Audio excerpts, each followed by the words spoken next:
Hey everybody, Hank here with HWH Automotive and Diagnostics. Getting ready to go do an alternator. Before I went to go do it, I just wanted to kind of explain what the signs of a bad alternator are. You could be having starting issues or all sorts of weird lights coming up on your dash. And what happens is your alternator is what keeps your car running after you start the vehicle.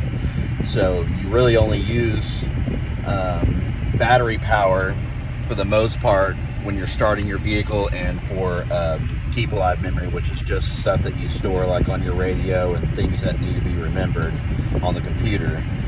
That's what you use your battery for. But when you start your vehicle, your alternator is what keeps your car running, keeps your battery charged. And this particular customer was having weird lights come on, power issues, and then all of a sudden her car just died. And what had happened is her alternator went bad, and so it was just running off straight battery power that wasn't getting charged, and her car died on her. So I'm going to work on that right now, and I'll add some more material later. If you like this video and more, please subscribe and like for more great videos and good tips. Thanks.